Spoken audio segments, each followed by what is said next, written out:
Bueno, okay, we are gonna start. This is the AI parallel session, and let me start introducing our panelists. And let me start saying that what I like very much about our panelists is that they have a great combination. I mean, and all together really will cover everything that we are talking these days about AI. We have, and I will deep dive into their bios, but we have the engineer perspective and background of AI, we'll have the business, and we'll have the policy and regulatory. And I think that this is what we are talking these days about AI, and if, in fact, if we don't get this right, I mean, probably we will not have the full potential of what AI can bring. Then let me start with Brad. Brad, thank you so much for being here with us today.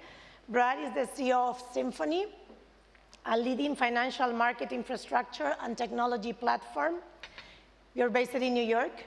Then you notice that we have changed the background. Now it's not New York anymore, it's Madrid. But you enjoy the New York background for the whole morning. Brad has a background in financial services, and he knows very well what means AI for financial services, including 18 years in Goldman Sachs and financial service technology. Then welcome, Brad. Thank you. Let me introduce Javier, that is the next close to Brad. Javier Martinez is a head of engineering at Google Cloud Spain. Then close to my previous life, Javier.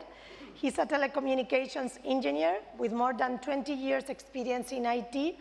He managed clients' transition to AI applications in the cloud. Then another that is critical for financial sector, and maybe we can talk a little bit of the regulation going on with Andrea Renda. Andrea just communicated me that tomorrow he will have a new position. And congratulations, Andrea. We hope it's a good one, no? It's a, yes? Hopefully so. Okay. Then the new position is Director of Research for CEPS, is that correct? He is a professor at the European University Institute. He teaches AI and digital ethics and governance, which is extremely important when we talk about AI. And he's part of the OECD network of AI experts, is that correct? Then welcome all of us. Then let me do a few remarks, but we are here to hear from the experts, that is the three of you. But I mean, I don't know if it's correct to say, and maybe it's too basic, that ChatGPT has changed our lives, and then suddenly we realize what is AI about, right? And probably you as an expert, are you saying, what are such a basic things, no, that Barbara is saying. But it's true that ChatGPT, what has changed is the way that we talk about AI. It means that suddenly we realize that AI is here, that it's going to come here to stay, and that it's going to change the way that we do things, we communicate, and the most important thing, we do business. And we will hear more from you. I mean, artificial intelligence is not new. I have been in Google for 14 years, and for the 14 years that I have been in Google, we talk a lot about AI, then for sure it's not new. But I think that, as I said, it has become more real. But the same debates that we started 14 years ago remain. I mean, what is going to happen is a challenge, is an opportunity. What are the ethics around AI? What are the principles? Shall we go for it and make the most, or shall we stop AI because it's going too fast, too far? When we talk about AI and finance, of course, I mean, we're looking to hear from you. I mean, this is, goes beyond a banking conference, but Santander is a bank, and we really want to understand how this means for the finance sector. Then close to my previous life, Javier. He's a telecommunications engineer with more than 20 years experience in IT.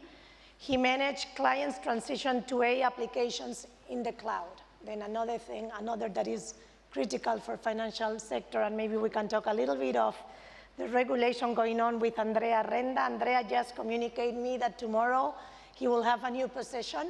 And congratulations, Andrea. We hope it's a good one, no? It's a, yes? Hopefully so. Okay.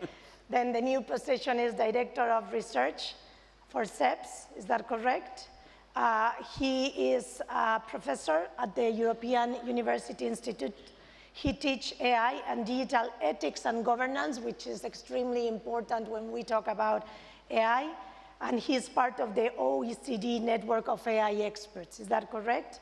Then welcome all of us. Then let me do a few remarks, but we are here to hear from the experts, that is the three of you. But I mean, I don't know if it's correct to say, and maybe it's too basic, that ChatGPT has changed our lives, and then suddenly we realize what is AI about, right? And probably you as an expert, are you saying, what are such a basic things, no, that Barbara is saying. But it's true that ChatGPT, what has changed is the way that we talk about AI. It means that suddenly we realize that AI is here, that it's gonna come here to stay, and that it's gonna change the way that we do things, we communicate, and the most important thing, we do business. And we will hear more from you. I mean, artificial intelligence is not new. I have been in Google for 14 years, and for the 14 years that I have been in Google, we talk a lot about AI, then for sure it's not new. But I think that, as I said, it has become more real. But the same debates that we started 14 years ago remain. I mean, what is going to happen is a challenge, is an opportunity. What are the ethics around AI? What are the principles? Shall we go for it and make the most, or shall we stop AI because it's going too fast, too far? When we talk about AI and finance, of course, I mean, we're looking to hear from you. I mean, this is, goes beyond a banking conference, but Santander is a bank, and we really want to understand how this means for the finance sector. Then before I ask a few questions to you, let me start asking, and raise your hands. How many have used here ChatGPT or BART, Javier, or other AI apps? Okay. We didn't. More or less, more than half, no? How many of you are a little bit scared when you put something in ChatGPT? Brad, okay, this is concerning. Okay, thank you. Not many we are scared, which I think is good. Then let me then start with an open questions for the three of you, okay? And why, well, first of all, why are we, some of the people here concerned, some others they are not, but we are all talking about ChatGPT, generative AI. Why now it's different? Why we are talking about this? Why now realize that AI is here, and in some occasions we are very concerned? And the other question then is two in one. What is going to happen? What is next? And I will say, what is next in the short, medium, and long term? What we should expect? And please, because you have so many different profiles, let's take advantage of your different profiles. Then what is going to happen in business? What is going to happen in technology? What is going to happen in regulation and policies? Shall we start with you? Sure. So maybe queuing off of my very raised hand and Anna's comments earlier on optimist risk management. So I just think we all should be concerned where our data goes. It's sort of something I think about personally. So, you know, the idea, I think it's probably more worrying to me even that people aren't concerned about putting data into things. It could be ChatGPT, it could be Amazon, it could be anything. I think we should be a lot more concerned about where our lives are spread and then how that comes back around. So, you know, for me, from a business perspective, this is exciting. There's no doubt it's going to change everything. I would argue Turing really kicked this off with the cracking the code. But the reality is it's now so much more accessible, so much more impactful, 1,000 times impact than it was 50 years ago in terms of these technologies, which have been around for quite some time. 10 years from now, it will be 100,000 times what it is today. and then 10 years from that, quantum will be here, and it will be a million billion times whatever. I'm not smart enough to know what a million billion trillion, but it's a lot. So the speed is happening, the access to efficiency is happening. We seem to be enthralled with fast access and efficiency and giving our data lives away as people. I don't know why, but we are, and I think that's why this is going to run so fast. You cannot stop tech, you can't stop rotation and orbit. It's just something that you can't prevent, you just have to try to manage, and there's a black and white, a good and bad side to all these technologies. And the morality, the ethics are really in the eye of the user, the beholder, and what you use these tools for. So I think it's complicated, it's big, and it's, for me, 30, 35 years into working or doing something like this, it's absolutely the biggest moment in my career, and it's probably an add up of PC computing, software, the internet, and the cloud. Like, many technologies are coming together to make AI an accessible reality. November 30th, 22, GPT birth. That was a moment, but it's been brewing for, gestating for much longer than a couple of years or even a decade or two, to be honest. Brad, if I can ask a follow-up question. This is going very fast, as you said. The speed is, let's see if we can manage, right? Then my question to you is, which are the sectors that are going to be more disrupted by this speed? I guess that there were some that are going to be ahead of the curve, others that are going to be in catch-up mode, and others that simply they will not be able to make it. Well, let me, I think there are maybe 12 sectors, I have no idea, but call finance a sector, and energy a sector, and technology a sector. It's been said before, but I think the base sector for all sectors is finance, because everybody needs capital. So in a Maslow hierarchy, it is the base. It sounds like we're doing God's work type quote at a hearing, Lloyd Blankfein, but it's actually not the case. It's just the reality that everybody needs capital to build a business for the most part. We're a pretty virtual world. We're relationships, we're data-driven as finance. I think there could be mass disruptions in our industry, period. We're one of the more disruptible, although there's lots of gates like regulation and people knowing people and trusting people. I think the energy sector will go through the most disruptions over time, but it will take the longest because it's a supply chain. It's much more challenging to put the IoT on the blockchain and the AI than it is just to put the bond data in the AI. So I think energy will be the bigger disruption, but will take longer. Okay. Technology is by definition disrupting itself through its own technology, so that's a given, and it's certainly in America, it's the nature of, mushrooms come, the trees grow, they die, the spores come, they kill the trees, and the new stuff comes. So that cycle of destruction and creation is real, and I've seen it through my career. I started on nothing but Lotus.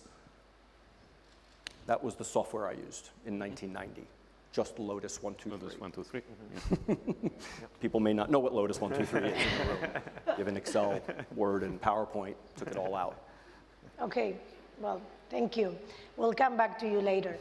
Javier, from a technical point of view, and as a customer engineer that you are every day trying to move companies, sectors, from where they are to a cloud environment, right? And an AI in the middle of, as an enabler, as you know, Google and other cloud service providers once or used to talk about the role of cloud for companies. Then let us know how do you see that, and also what are the challenges that you are experimenting when you talk with customers? Yeah, so this 2023 has been the year for generative AI. We were already mentioning, AI have been, around for a while, even, within finance, we do have a lot of experience using AI to make predictions, to actually, understand the data, like, risk assessment and so on, right? But generative AI is about large language model. By the way, I was really amazed that Anna Botín was mentioning them on the opening remarks. So this is something that we all need to know about, right? Large language models are coming with a new tool that we need to embrace, right? And the thing is that this year we've seen this becoming mainstream with tools like ChatGPT or Google Bard, right? Everybody in the society, have been some exposure, right? And it become, a thing like 10 months ago. And if you see how much the technology has evolved in these few months, it's just crazy, right? Because we've been doing AI for decades, and now suddenly, it come like a tsunami, right? So it's amazing to see what is going on. For me, the key thing when we speak about generative AI is that we are changing the interface. We are changing the way we interact with machines, with computers, with services, right? We used to need programmers. We need to, learn a programming language, have a very, specific way of instructing the machines. Now they understand us. So they understand the language. You can just talk to them or write to them in your natural language, and they will come with a report, they will come with a written text, they will come with an image, right? So it's fundamentally changing the way we interact. And it's a new tool set that we need to embrace. You are mentioning the spreadsheets, right? Calculators, if we go even back in time. Okay, we are wondering about the risks, but obviously, and we will talk about regulations later, but it's a new tool. We need to embrace this new tool because we need to be competitive. If we don't do that, all the people around us, all the competitors will embrace them, and they will be more skilled, more powerful. So I think that's the challenge, right? We need to get used to them. Okay, it seems that speech writers are not going to have a job anymore. But who else will see their job changing, redefining, needs to re-skill themselves? And I know that in Google, the company is working a lot about re-skilling.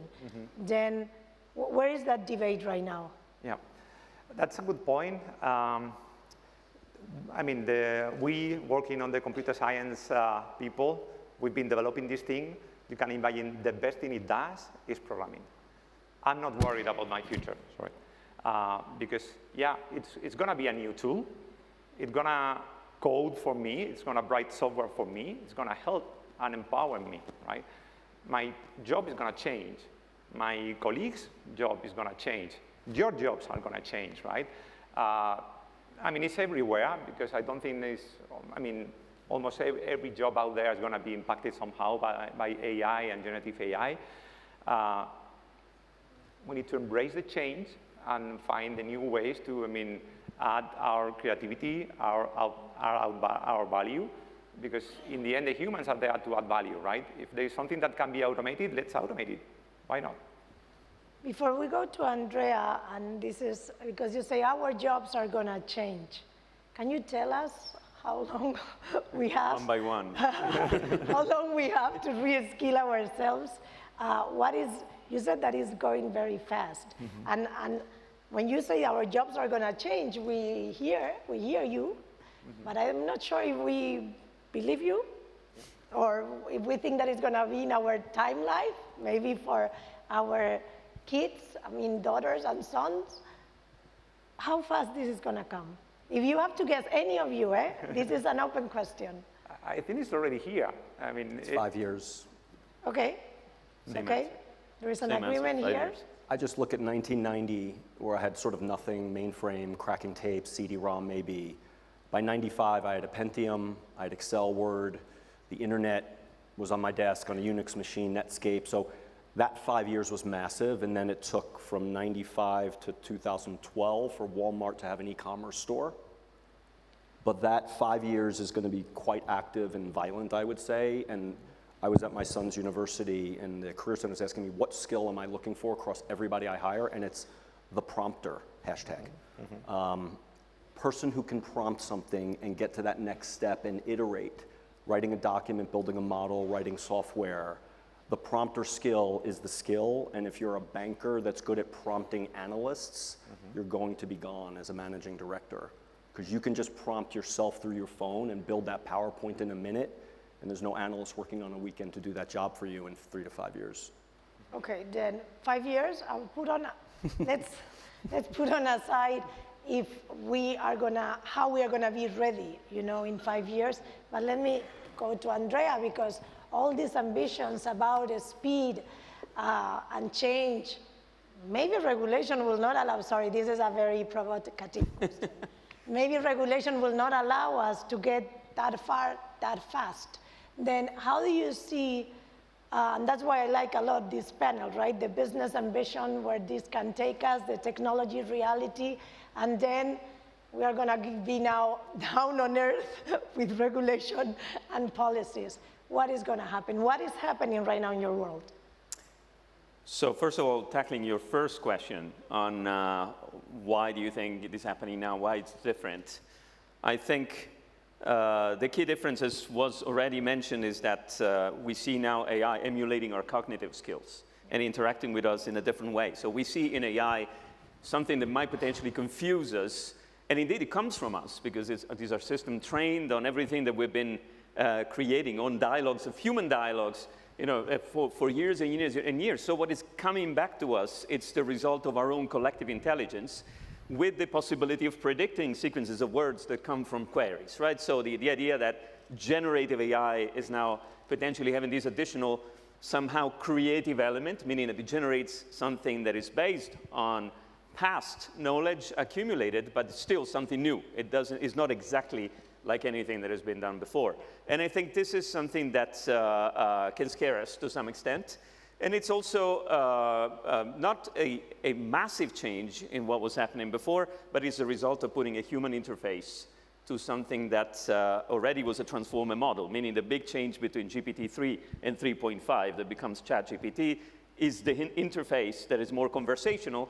What OpenAI did not consider to be a massive change, but the fact that we now interact with it in a specific way changes things, right?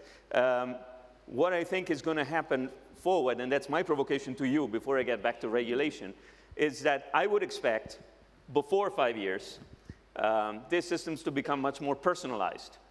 Meaning, it's inevitable for me that generative AI that is currently bringing back to us the result of our queries and the general knowledge in collecting a lot of information about us will now become our personal advisor. We're going to have a personal AI system and also personal banking advisor. So my provocation here is this is going to be the change that threatens the business model of Santander. And something has to be done about it. Otherwise, Barbara's decision to come back from Google to Santander will not have been a good one. People will make fun of you in a few years. Say, why the heck did you go back to? Which I think is actually a great choice. Very optimistic that we will get Let me be optimistic about it. What about when Google buys Santander? In public policy, we have come to realize over time that not everything that can be automated should be automated, right? Good example is competitiveness, right? When I started my tenure for 2 years as a member of the high-level expert group on AI for the European Commission, they asked me, first of all, to set the ethical rules for trustworthy artificial intelligence, and first, and second, tell the Commission how can we become more competitive in AI, which is a meaningful question, but not the most meaningful one. You see, if I ask myself, what can Europe do for AI, then I fill all factories with robots and AI systems. If I ask myself how AI can help Europe achieve Sustainable Development Goal number 8, that of giving everybody full, a decent employment, a decent job, the answer in terms of how much gets automated is completely different. So Europe is specializing in having a human-centric approach to AI, one that respects the empowering of human beings, and human centricity also, meaning protecting fundamental rights and caring about safety. The answer, if you run this formula on current AI developments, the answer you get in terms of how many jobs get automated, how fast should AI go in permeating our lives is slightly different than the answer to the question, what if we embrace this with no parachute? And so is it in this gray area that we find the answer to some of our questions? There is a gray area, and then I'll stop so that we can continue the conversation. There is a gray area at the moment. The Global Partnership on AI just published with the ILO a report on automation and job replacement. They calculated that there's a gray zone or big unknown that is estimated as roughly 291 million people around the world, million jobs around the world, for which we don't know if it will be more augmentation or automation. And most of the answer there is endogenous. It depends on us, on the choices that we make, what gets automated and what doesn't. And with the additional external constraint that if we go too slow, as you were saying, Javier, Others will go faster, and so in terms of global competitiveness, it will be a problem. I'll get back to more the details of regulation later if you want. I don't want to take too much time, but I really wanted to say this at the beginning. Thank you. And I'm going to connect some dots here. Competing for growth, because AI has a lot to do about that.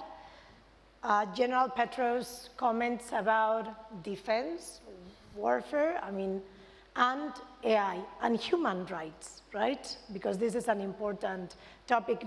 Before we go to finance sector and how we are going to benefit or challenge by AI, let's deep dive a little bit into the defense space, because I think that we will see more investment on defense.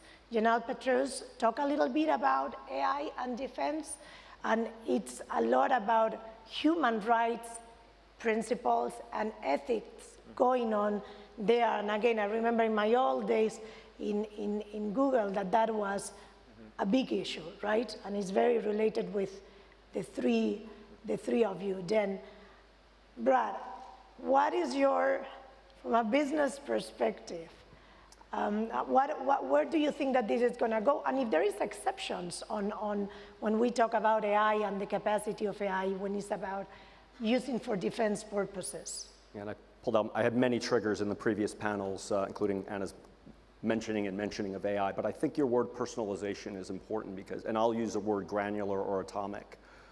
I think it's really important to think about this much more locally than we are, like literally at the town level, where the jobs are and the communities. I think when you think about Europe, the big challenge is it's not a country. It's a bunch of countries. So Greece is going to have a very different view than Spain, than France, than Germany. UK is part of it still. So what do you do at a more atomic, granular, local level that makes sense? Because things have to make sense, certainly on the job side, at a local level. Europe will definitely take a more keep employment up, keep labor up, a bit more socialist view. It's just baked into the cake of how Europe runs. The US will take a more, people will find their spots and we'll get there more by kind of that competitive drive to innovate. We also in the US have the luxury of a lot of technology companies and sort of that failing is an accepted thing and then you could build back. So I think there's a lot of culture in there, but just like sort of Ray Dalio's book, Changing World Order, so much of this stuff is so local. It gets to geography, it gets to religion, it gets to everything. And whatever we think in this room, remember the globe is quite separate as people, but is connected by technology now. And that's a very complicated thing. And AI is the manifestation of impact on world, deep fakes, job loss, job creation. And my guess is this region has a different view than North America and has a different view than Asia and APAC, which has a different view than other parts of the world. So I think we have to be a lot more granular and then add those pieces up like a periodic table versus try to wash the world in an ESG formula. Do you want to say something about defense or not? I think it really, I spend a lot of time thinking about security. We're highly encrypted. If we ever get hacked, we're pretty much reputationally gone. So we can't have a data problem as Symphony. I'm very aware of what goes on in the deep state. I just have focused on it myself. And you cannot disconnect war from Halloween. Like, Halloween didn't happen because kids couldn't get costumes, right? Because supply chain, a COVID war, whatever the war is at the time. People don't change easily. And I think these are all much more connected than people want to think. And we have to be talking about all of it openly. AI is a simple debate in reality. If you look at the world debates that are going on right now geopolitically. But it's all connected, it's all part of the Earth. We're living on it, it's heating up. We'll be on Mars with Elon, and that'll be that. You said something interesting about personalization, local community approach. It's very interesting because for those that develop AI technology, they want to be at scale, right? And they really want to, okay, this is the technology and you use it. Of course that the use, how much you can defer to the use, right, versus the technology. I love superscalers as great enablers, but I'm sort of conservative on the end of all governance should be much more localized. Okay. And that's the combination that we need to get. The big platforms plus the communities leveraging them to their benefit in the way they want to as families and firemen and bankers, right? It's bottom up and scalers down. And you think that is possible, that balance between, global technology or global hyperscalers?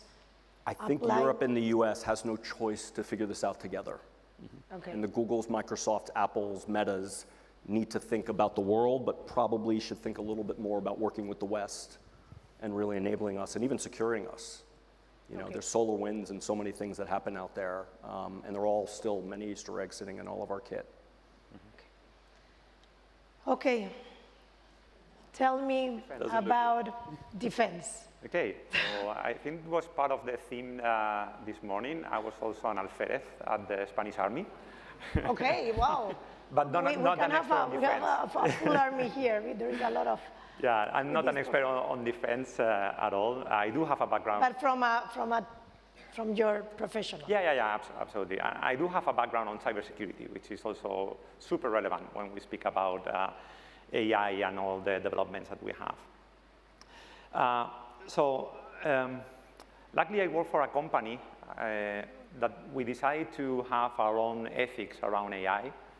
And I mean, back in the days, 2017, we took the decision to, stay away of some developments, right? For example, we don't develop weapons or anything that might cause harm to people, right? And this is one of the things that, is being debated. But we all need to be aware that there will be actors that will follow those developments. The whole industry around, defense is huge, so those things are going to happen, right? So there's going to be drones controlled by AI, there's going to be monitoring systems controlled by AI, and so on, right? So luckily, I'm aware of this world, but we need to be aware, right? And I think this is up to the regulations that we need to find and to define as a society, because this is, overcoming what a single company is thinking. Yeah, and until now, correct me if I'm wrong, Andrea, until now, everything related with going into the defense space has been very much with an outer regulation approach, principles approach, very little about proper regulation. Is that right? Certainly it is right. Is Europe thinking about going into that space and be very specific about what can be done and what cannot be done with AI on this sector? I would say not at the moment, meaning the Artificial Intelligence Act does not cover military applications. Of course, it covers dual-use applications to the extent that the civilian part could also influence the military one, but even in that case, the regulatory remedies in the AI Act would not be meaningful. And I say the defense applications and things like lethal autonomous weapons and things like this, first of all, it doesn't seem to be, the right time to talk about them. You heard about General Petraeus. We are having a massive deployment of these weapons currently in Gaza, and we will have more and more. There's not momentum for discussing these things now.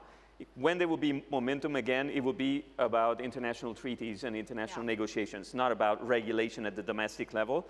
That said, there has been in the AI space a lot of shift of attention from fundamental rights, from sustainability towards safety. That is not necessarily because of military applications, but because, pardon me the term, a bunch of people in Silicon Valley and other parts of the world has tried to shift the attention of the debate towards the fact that generative AI might lead to the extinction of the human race, which I think is BS, which is an acronym that stands for nonsense, right? Okay. And if I could, one point on that, I think what's happened is the AI or the social media and the impact on the kids, that's what I think has shifted the debate a bit. Social media is an AI feed, and it's certainly hitting the kids hard, and I think the TikTok debate in the US has become part of that fabric, and people are starting to think about intent, which is important up front. I think incrementalization is important. Incremental intelligence, that's my 3I. Have intent day one, do things incrementally, and develop some, you don't learn everything overnight. I'd love to plug into the matrix and become a kung fu artist, but it just doesn't work that way. And I guess that fake news and I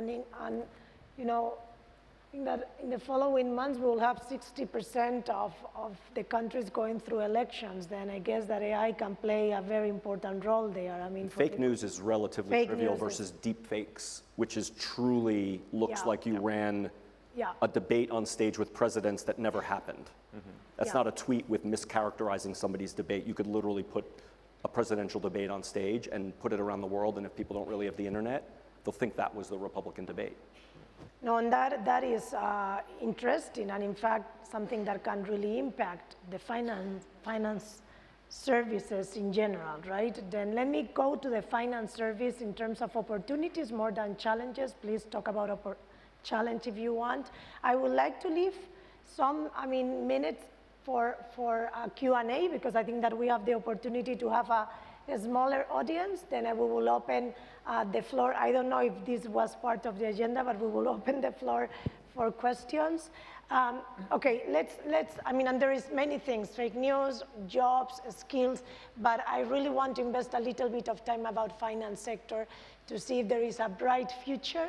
No, there is not. No, the future is bright. I have a website that says it, bradfordlevy.com. Okay, it's literally the headline of my website, bradfordlevy.com. It's my personal website. Okay, then Brad, let us know a little bit, with your experience as a person that has been in the finance sector for very long. So there's things that are pretty simple. Settlements. Okay. Bonds and stocks need to settle. There's a lot of machine learning that is applied today to finding out the one that's failed. In the sea, how do you find the needle in the haystack? Yeah. And that's happening today, and it's been going on for some time. The future is, are there 35 needles landing in a bunch in 4 quarters? Actually predicting that something's going to get much messier based on intelligence about counterparties, times of day and year. If you're with a big Asia firm and they're settling a lot in the US, they will not be as effective settling trades, literally, and you can predict that. So I think settlements can be easily known, machine learned, and then AI'd. Research and all the ESG analytics and all of that is already big. We have a product amenity that does that, and that's going to become a much more, and by the way, there's E, S, and G. I think S is one of the more interesting things to solve for in the whole framework with AI, or at least get into. And then there's the recommendation engines that are more human assist today in, say, wealth management and bankers. Those are going to become recommendation engines in 5 to 10 years, maybe shorter, without the human assist. And that's a big change. The human assist will get us there. But the training wheels will come off, and people will just be buying stocks and bonds because Alexa told them to. And I guess that will give humans a space to do things that are more added value, or not? You're very good at finding things to do. Yeah. Unless you're a 14-year-old teenage boy, and then you have to keep them busy. But other than that, humans, find ways to create value and purpose. At least the ones that I hang around with. Okay, let me move to Andrea, and something that has been discussed, US versus Europe, Europe versus the world, Asia. Do you think Europe is well positioned here? What do you see maybe things that we are doing right, and AI will help us to be more competitive? We talk about Europe losing a little bit of competitiveness. Is AI something that can help us? Or is the other way around? We also talk about international treaties. This is very interesting, right? Because when we talk about fragmentation, one of the problems that we are seeing, and we are seeing this with all the ESG regulation, is that if each of the countries or regions has its own framework, it's going to be very hard for companies as us that compete in a global environment, right? Then where is going to be Europe in all this? It's going to not taking advantage only on regulation. Is more ambitious than that. They want to have it is more ambitious AI players, big AI players. The problem is the difference between ambition and concrete plans, right? Back in 2020, the European Commission presented a white paper on artificial intelligence and committed to creating an ecosystem of trust, which mostly comes with standards and regulations, and an ecosystem of excellence by investing in AI and in the development and the deployment of AI in Europe. We've seen a lot of initiatives on the ecosystem of trust, and I'll qualify what I mean here. I think it's a mixed result at the moment. We haven't seen much on the ecosystem of excellence. At the moment, we don't see concrete plans to create the ecosystem of excellence in Europe. We have 4 places in continental Europe where AI has been deployed at significant scale. These 4 places don't talk to each other. Basically, they correspond to Île-de-France, Paris, Eindhoven, Munich. These are the places, and inner London, by the way. They talk or they don't talk? They don't. they are more connected to Stanford or to the US than between themselves. Then we add Granada to this list. And Granada, hopefully so. Hopefully so. And Andalusia also, as Sevilla, the new Center for Algorithmic Transparency will help perhaps there. But if you see the data at the moment, we see very sparse developments, insufficient development. On the regulatory side, the EU was a trailblazer. We started a debate back in 2017-18. We got to the ethical principle for trustworthy AI. We launched a debate on the first ever comprehensive legislation on AI. In the European Commission, people were happy because they would see the materialization of what people call sometimes too optimistically the Brussels effect. But what we have seen, even yesterday, changes the picture significantly. First of all, as the AI Act is not finalized yet, might see perhaps the light on the Spanish presidency, or maybe less optimistically on the Belgian presidency of the Council of the EU in the next semester. It means it will enter into force in 2-3 years. There will have to be standards. There's a standardization process in between. So meanwhile, the European Commission has started looking at more self or co-regulatory ways, softer ways to strike deals with large technology companies. It hasn't managed to do that. It has proposed a code of conduct. Meanwhile, the US has taken over by coming up with voluntary commitments for 15 tech companies. They passed on to the G7 the idea of a code of conduct. Yesterday, the G7 published a code of conduct for generative AI. And at the same time, the United States came up with an executive order, which is massive in scope and does a little bit to the AI sector what the IRA does to the green transition.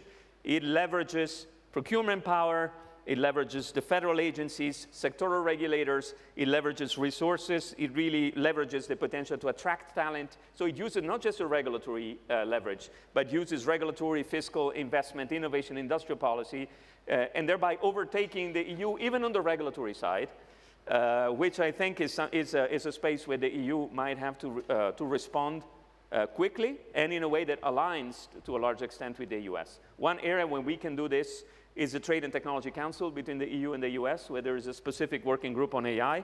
But if we do this, I think there is a chance that through G7 and perhaps through the UN process that is also ongoing, there will be less fragmentation in rules on AI. But the European contribution to the new rules will not have been massive. It will have been the contribution of an initiator and also some texturing of the rules and the orientation of these rules towards trustworthy AI principles. Andrea, do you think that when Europe looks at AI and regulation, thinks about business, I mean, how AI can make business more competitive? And here, and I'm going to ask you a question, and I don't know if you don't know the answer, but apologies if not. But I'm going to give you a telegraphic answer because I want to leave space for my fantastic co-panelists, but a provocative one, okay? Mm-hmm. So I think... Who is for Javier or for Brad, right? I think, and I want to give you an answer on the banking sector and finance in general on this. So I think the EU thinks about mostly risk mitigation when regulating, and the innovation-oriented proposals and measures should come elsewhere in EU legislation, spending programs, investments, and they are not there yet. So I think the next European Commission and European Parliament have to massively invest there. But second, there is a part of regulation that really thinks about European businesses and gives them a chance to survive, and this includes Santander, in my opinion. So I want to connect the dots of the personalization, the personal banker, GPT or Bard becoming someone who commoditizes the underlying bank, if you wish. Yeah. So I'm going to be the interface between you and your investment. I'm going to personalize them. Forget about the MiFID interview, right? Yeah. This is going to be done automatically by the generative AI. With compute infrastructure, access to account holders' data, think about PSD2, so the Second Payment Services Directive, that gives tech giants the possibility to access the only data they didn't have. Yeah. And all this, there is limited opportunity for banks to survive with a business model that tries to replicate this much more comprehensive re-intermediation trend. What is the chance? In my opinion, it's regulation. The Digital Markets Act and the Data Act are trying to create the preconditions for data to be unbundled from those business models. So if I were Santander today, I would actually invest in setting up data intermediaries that are separate from my business model, but anyway, give a chance to consumers to take out the data from the business models of the large gatekeepers, as we call them in the Digital Markets Act, and take them to a third party that can manage the data in a trustworthy way and gives a chance to players in the real economy, such as banks now. Once we were called the financial economy, now they are more real incumbent players than the digital technology giants to survive. And this would be very good news for European consumers. So the finance or banking data space, the Digital Markets Act, the Data Act, look at those pieces of legislation because they are meant to rebalance a world that otherwise would be completely reintermediated and concentrated in very few hands. Yeah. I'll leave you with one figure that was given by Commissioner Breton 2 years ago, and I think it's largely valid today. Was largely known inside the European Commission, was made public in a speech by Thierry Breton. More than 90% of the data produced by European citizens and businesses are currently in the hands of 4 cloud-based giants in the US, which is not bad news in and of itself, but it poses problems of the development and the capture of value in the European economy. Look, I agree with you. There is pieces of regulation out there that give us a lot to do as banks and a lot of opportunities. You mentioned Digital Market Act. You mentioned also data in general, and we celebrate what, that data are being open for banks, but we celebrate that will be open for other sectors, and that's where we see that we can make the most, right? All of us, and especially for citizens and customers and Europe about this data-driven economy. Then agree very much with you, and we are on that, in fact. And on that note, Javier, we will finish with you before we go to the audience and see if they have questions. But on finance sector, and let me tell you something that, again, apologies, it's not to put you on the spot. You can say, I don't know, but there is some discussions going on right now in Europe about cloud, right? And the capacity of specific sectors to use cloud service providers that are not Europeans. Then, we see that playing as a huge disadvantage for European companies. Then it's true that what is the rationale behind that, and Andrea can correct me, is a little bit of an extra protectionism and this European strategic autonomy that maybe it's a good concept, but when you go very far, sometimes you can put yourself in a difficult situation. Then from a cloud service provider point of view, right, that you are all the time with customers and with finance service customer, let us know a little bit about, the benefits of that, but also, if you can say something about what I mentioned about, some specific sectors not having access to cloud service providers that are not Europeans. Yeah, so not that easy one, obviously, and yeah, I work for an American company, but I'm also a European citizen, right? So that's something that we need to balance. It's true that as service providers, the main thing that we are actually giving access to is technology, right? So the time to market, the benefits you get from relying on someone that is already developing this technology, managing infrastructure at a huge scale, it's amazing. It makes you more competitive, right? Being in this global world, it makes you, stay competitive, because otherwise, there will be people, like we were mentioning before, leveraging this technology, this access, to actually be faster than you. I would like to mention that this is a two-way relationship. We have a very nice example with Santander. There is the Gravity project. Many of you might know it. We call it Dual Run at Google. It's a piece of technology that was developed here in Spain, in Europe, and we are marketing this to the world, right? So developed by Santander. Developed by Santander, right? It's to modernize mainframe workloads. So it's a very nice example that is not a one-way thing. It's a partnership, it's a collaboration. So I think it's needed to understand that, this is something that is already happening, and it's not only us receiving from the States. Okay. Thank you. I'm conscious that we had 8 minutes, and now we have suddenly 3 minutes. Then I don't know how this works, but time flies. I saw 5 Especially disappear. when someone is, managing technology behind the scenes here. But at least we can have 2 questions. If there is someone that have questions. Top, back. Okay, up there. I think that we need a micro. If someone can bring a micro. There is a microphone there. Okay. I mean, Yeah. Yes. Thank you. Yes. Yes. Where is? Wait, Sorry. Hello. Sorry. Okay, I have the light. Okay, then one question here with Diego, and the other one at the back of the room. Thank you. Thank you. My name is Diego López Garrido. I'm the director of a Spanish think tank called Fundación Alternativas. And we are now working in relation with artificial intelligence and human rights. Then I have a direct question to the panelists. Do you think that artificial intelligence is a danger for human rights? it could be, I would say. There is a statement that Stephen Hawking made a few years ago, saying that he said in the following 100 years, probably now we are closer, much closer, I would say, those machines are going to be smarter than us, right? So we better align their interests to ours, right? So it's up to us, to the ones developing the technologies that really, embed these, rights and interest, so they are developed in the right way. But there is a danger. And just a quick point, all technology have light and dark.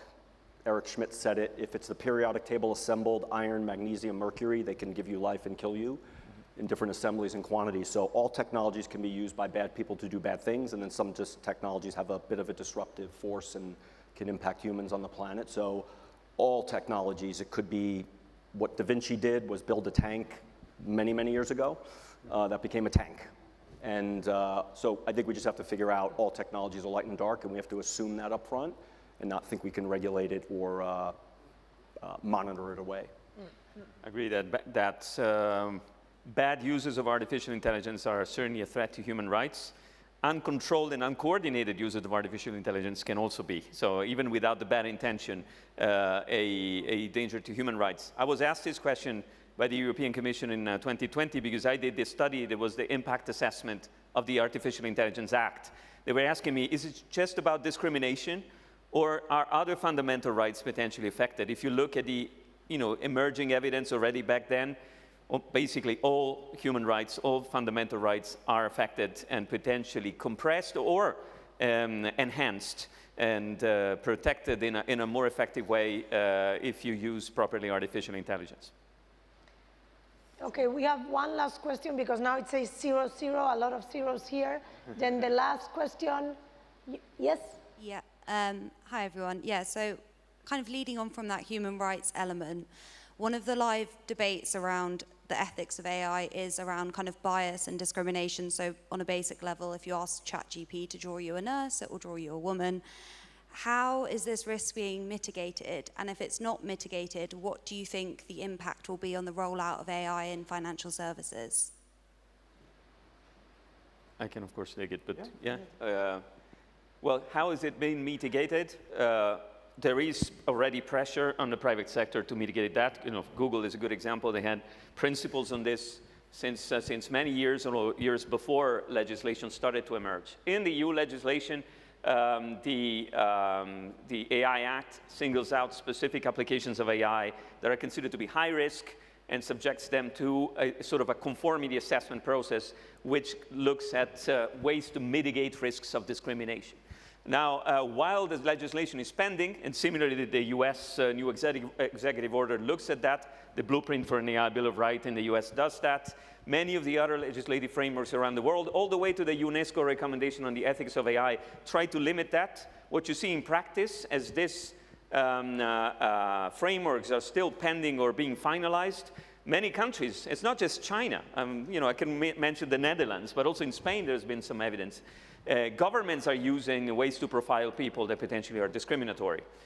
So predictive policing practices, but also applications of algorithms in order to, for example, capture tax fraud, or you know, anyway, single out citizens for bad or good behavior are emerging. They are very efficient, but they also potentially highly discriminatory. We as society are going to have to decide how much we push that boundary to eliminate, let's say, cross-subsidization across citizens in the name of justice and meritocracy, but where this pushing the boundaries too far actually becomes a violation of key fundamental rights. And you may look to China and India for experiments on digital, social Credit scoring. Credit scoring. Yeah. I can share that, I mean, there is a huge effort in trying to be conscious of what we are doing, right? At Google, we say that we are developing responsible AI.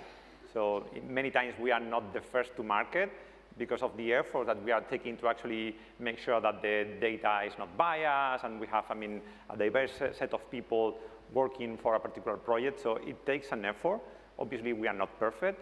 And then the other thing is that there are other players that they might want to come first to market, they might want to go faster, and they might care a little bit less, right? So we see these examples, unfortunately, but yeah, many of us, we are really, I mean, caring what we do around this thing. Okay, then with this note about principles, ethics, we are gonna close this parallel session. I mean, People waving hands there. I don't know. Up to you, Barbara. I know. Okay, well, you, because you have the micro. And Anna said that rules are there to break it. Then let's go ahead. But just one, very short one. Fantastic. Thank you very much. My name is Santiago Mauri. I work for Intesa. I wanted to know, generally speaking, I see government, particularly European government, being slightly behind the curve in understanding where innovation technology is taking us and the impact that they have in our life. A small example, when ChatGPT started offering their services in Italy, it came out in all the newspaper that the Italian Data Protection Authority blocked ChatGPT. What has been further my understanding was that the Italian authority has asked ChatGPT in several ways, calling them or via email, how do you profile Italian customers that will be using your platform? And just ChatGPT just decided not to answer and unplug the service to Italy. So this also shows who's more powerful today. A weak local government with a 2-3 years time horizon in front of them, given the next election round, or those big tech giants. Therefore, if I look at China instead, being an autocratic system and not having such a short time frame in their horizon, tries somehow to rule and ask themselves what would be the effect on my youngster, for instance, of social media and the use of video game. Therefore, to tackle the video game, they passed a law for which minors cannot play video games until Friday night, not in any school days, only 1.5 hours per day. And in order to really implement it, they forced the producer of video games to include facial recognition. Therefore, you cannot avoid using credentials or of someone else. You mentioned TikTok. The algorithm of TikTok in China makes your video viral if you set an example. If you are an example for the society and people can be inspired by your good action. In Europe or in the US, TikTok algorithm makes you viral if you do silly jokes to your grandmother, which is far from being an example for anyone. Therefore, to close, the question is, if most of government are not strong enough to face those challenges, are only autocratic regimes somehow be in a position in the future to really tackle those issues, which is, again, another big problem. Thank you very much. Who wants to answer in 30 seconds? Because I'm seeing that people is hungry. Yeah, you know, too much food for thought, and now it's time for food, I guess. But I would say the following. It's true. The Italian Data Protection Authority just noticed that ChatGPT was not non-compliant with the GDPR. And so it's just a normal application of the law. We've seen OpenAI, Sam Altman, the CEO, going to the Senate in the US and saying, please regulate us. We're like nuclear weapons. But when he landed in Brussels, then he looked at the AI Act and said, but not this way. Because if you regulate it this way, I'm actually going to pull the plug on Europe. I think there are many ways in which governments can still exercise pressure, not only autocratic regimes. China has seen the danger coming from GPT and has regulated already generative AI by making sure that it will become aligned with socialist values, because you cannot just leave this as a ticking bomb. Someone asks about China and an answer is not aligned with the Communist Party's view, right? I think what can happen here is, in particular for the European Union, we have a double commitment and a double necessity to invest in our single market and in our competitiveness, going back to the theme of the conference, because the day we cannot leverage what Francesco Starace defined before, like the richness and the wealth of our single market, by strengthening our bargaining power vis-a-vis these players, then this is the day that Zuckerberg pulls the plug on Threads because there's too much regulation in Europe in the new sort of Twitter-style service of Facebook. Sam Altman pulls the plug on GPT, and so on and so forth. At the moment, they cannot really credibly do that because the European market is too big for them. But if we don't nurture it in the future, maybe they'll be able to do that credibly. Okay, thank you very much. With this final statement from Andrea, we are going to close this parallel session. Thank you all of us for being here with us today. Big applause to Brad, Javier, and to Andrea. Thank you very much.